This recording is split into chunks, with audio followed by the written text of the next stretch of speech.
Your stories don't define you. How you tell them will. Hi, I'm Sarah Elkins, your host and Chief Storymaker of Elkins Consulting. Many of my clients reach out to me because they're in transition. Their children are hitting milestone ages. They want more from their work. They're hitting a big number birthday. And they want to develop clarity about their natural strengths, what their next adventure might look like. In this series, you'll hear me ask my guests questions to dig deeply into the stories that shaped their lives, stories that uncover patterns and may unveil insights into dissatisfaction, and also where their strengths lie and where they found and continue to find joy. This podcast's intention is to have listeners think of their own related stories and how they tell them, discovering the internal messages that are limiting their success, and discovering how to shift their stories so they become positive life lessons to move them forward. If you're curious about what it would be like to work with me, visit elkinsconsulting.com and schedule a one-time 90-minute StrengthsFinder session. Uncommon storytelling tip number 3. Share a story to connect with intention. This has been a fun series to create. I've been using concepts that I've learned through hosting this podcast for over 200 episodes, working with clients to improve their public speaking skills, providing keynote presentations and workshops on storytelling topics, to build a series of uncommon storytelling tips to share with you. In episode 224, I shared the concept of reducing the perception gap. That's the difference between how you see yourself and how others see and experience you through story sharing. Episode 225 highlighted the use of everyday activities to build your story portfolio, which is a collection of meaningful moments in your days so you have simple and effective stories to share that demonstrate your character, your values, and your skills. This episode, number 226, is about using storytelling, or as I like to call it, story sharing, with the intention of connecting with a person you feel like you have nothing in common with, or a person you simply want to know better. In this episode, I'll share 3 ways to use that story sharing to connect with others. First, observe your audience so you know which story is likely to resonate. My dear friend is in love. This is a big deal because she has been through a lot over the past few years, including an ugly divorce, quite a few ridiculously bad dates, and at least a year of solitude because of the pandemic. The more I heard about him, the more eager I was to meet this guy. He sounded so sweet and thoughtful. The story she shared about him and about how they met and their first few dates put an image in my head that made him look a little like Wesley from The Princess Bride. Swoon. Ellie was so excited to introduce Jim to my husband, Bob, saying, "Oh my gosh, Sarah, they're so much alike. They're going to get along like you won't believe." And of course, she wanted to know what we thought of him, not just as a person, but as a partner for her. After all the setup, my expectations were pretty high, for better or for worse. The date arrived for our guests to share dinner with us. I took special care to set the dining room table with candles, flowers, wine glasses, and our favorite cloth napkins. It was beautiful. When they arrived, I was in the kitchen, of course, putting the finishing touches on our small plated caprese salads, sliced cherry tomatoes, bits of mozzarella cheese, torn fresh basil leaves, a sprinkle of smoked sea salt, and a drizzle of balsamic vinegar.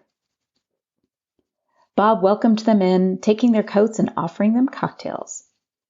As they made their way through the dining room and into the kitchen, I was pulling a perfectly roasted chicken out of the oven. I don't know what Jim expected. Probably not that level of preparation and presentation, because as he took in the dining room table, the salads, and came into the kitchen and saw the roasted chicken, he suddenly looked incredibly nervous. He started to fidget with the wine bottle in his hand, forgetting to hand it to me as we were introduced. But cocktails in hand, I figured it would be just a few minutes of awkwardness before the calm, of one of Bob's famous concoctions would set in. I was wrong. It was a very long 20 minutes later when we were moving into the dining room from the kitchen as I plated our dinner, and Jim was still visibly nervous and feeling incredibly awkward. It was so hard to see all the amazing qualities Ellie had described to me. He hardly spoke in that time, and when he did, it wasn't at all what I expected. I knew, though, that Ellie was smitten with this guy, so it was important to me to give him the benefit of the doubt. Even Ellie seemed caught off guard by his behavior. She pulled me aside, whispering, "I don't know what's going on here. He's not like this at all when we're together. What should we do?" "Ellie, what did you say to him about us? Why is he so out of sorts and so nervous?" She took a moment, and then I saw her realization before I heard it. "Oh my gosh, Sarah.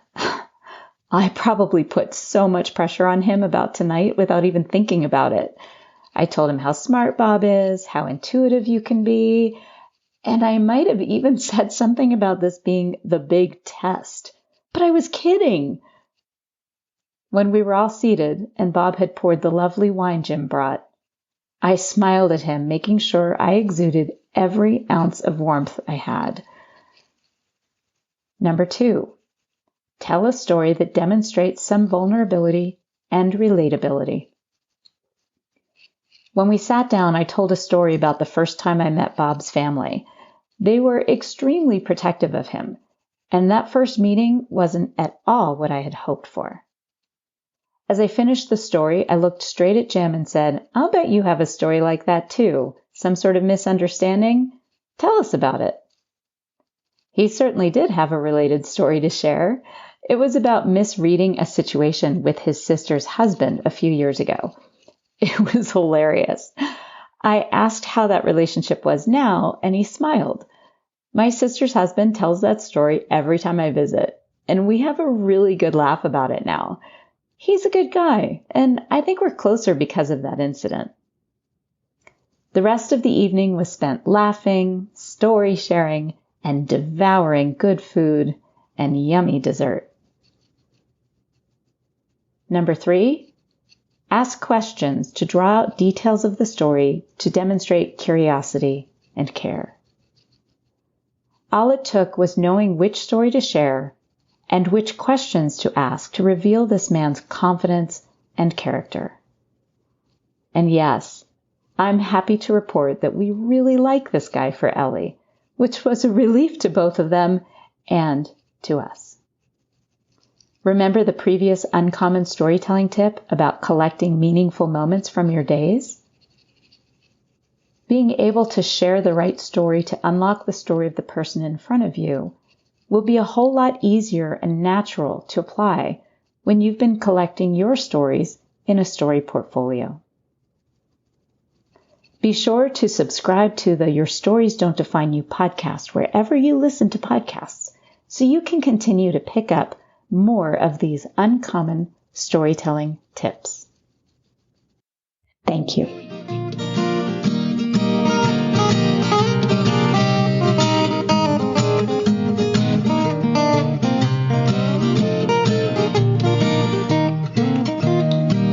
Now listen to me, honey, while I say, how could you tell me that you're going away?